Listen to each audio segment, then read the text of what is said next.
Architect Bush Balato po ulit. Dito tayo sa Rancho Marikina, isa sa mga project namin. So i-share ko po sa inyo ano yung mga bagong updates.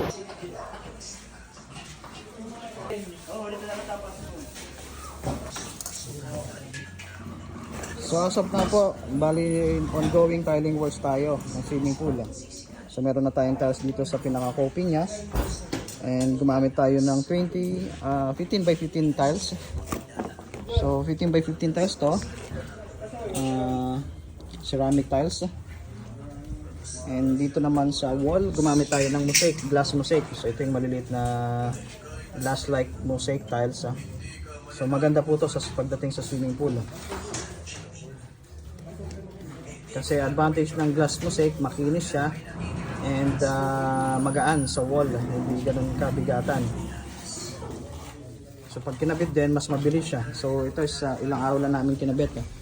Yan po. So almost done na tayo, complete na tayo sa wall. Itong side naman, nagsimula na tayo ng flooring. So kinakabit po natin isa-isa. So yan, okay, nasisemento lang, okay lang po yan. Kasi lilinisin din yan ng sponge later on. After na ito makabit, naglalagay tayo ng mga grout sa in between. Ang ginamit po nating tiles is glass mosaic tinatawag. So best to sa mga swimming pool or mga underwater. And ang advantage ng glass mosaic, if ever man kasi mabasag, matanggalan ka nito, pwede mong ikabit underwater. Unlike sa mga regular tiles na ceramic 20 by 20, ceramic or porcelain na may sukat na 20, 15 by 15 or pataas. Ang disadvantage noon, pag nabasag underwater, kailangan mong i-chipping yung adhesive o yung pandikit ng tiles. So then, and kailangan mong i-drain yung tubig ng bahagya para i-replace. Ito is pag natanggal, meron tayong pandikit underwater, pwede mong ikabit. And magaan to, mas tatagal ang kapit niya basta properly installed.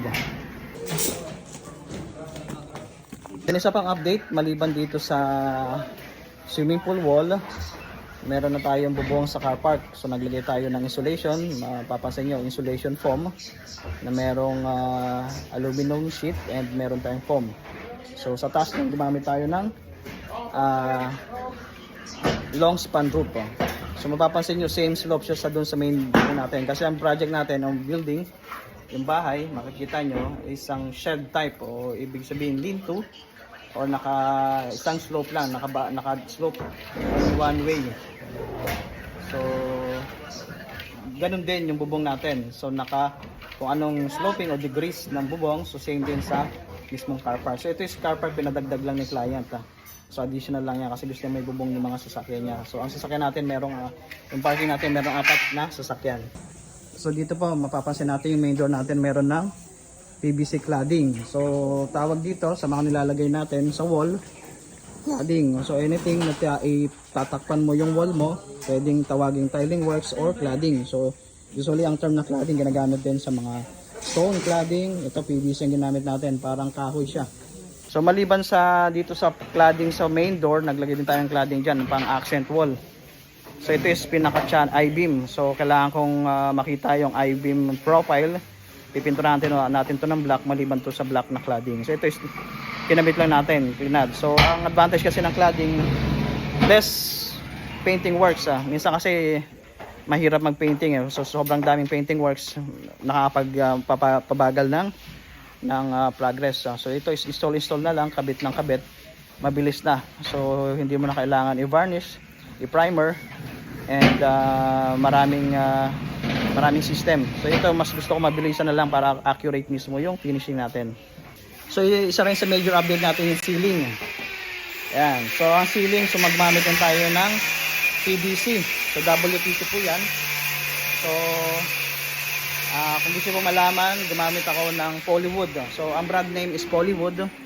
Yan po. So meron tayong sloping ceiling, hindi siya pantay. So dinesign natin ng slope para magkaroon ng talaga ng design and accent. So yan po, PVC cladding yung kinabit natin. So malinis siya. So ayoko ng regular na painting works kasi nga medyo mabusisi pa minsan, hindi pantay-pantay yung kulay. Kailangan talaga ng magaling na pintor para makuha. And isa pa, ang advantage ng PVC ceiling Unlike sa mga regular wood, ang advantage ng PVC ceiling, iwas anay at iwas tunog. So, yun yung advantage ng mga WPC. Yung kinakabit namin PVC ceiling, may brand name nito is Polywood. So, bago lang din si Polywood, so nag-try ako kay Polywood. So, bamboo hub siya, PVC composite panel siya for ceiling. Yan po yung mismong ano niya, output. So, maganda siya, malinis tingnan. So, hindi mo na kailangan ng i-varnish and mabusising sanding. So, magandang effect para sa mga ceiling natin. Kung gusto nyo magpa-install po, pwede kami. So, dito po sa CR, meron na rin tayong paring. Naglagay na tayong paring. Ito is magiging manhole. Ang ceiling natin is gypsum only. Gagamit tayong gypsum board.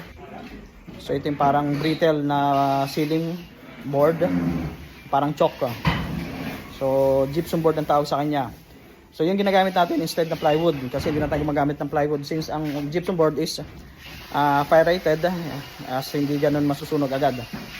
So, much better ang in-install natin sa mga bahay natin, mga finishes is hanggat maaari hindi na sunugin.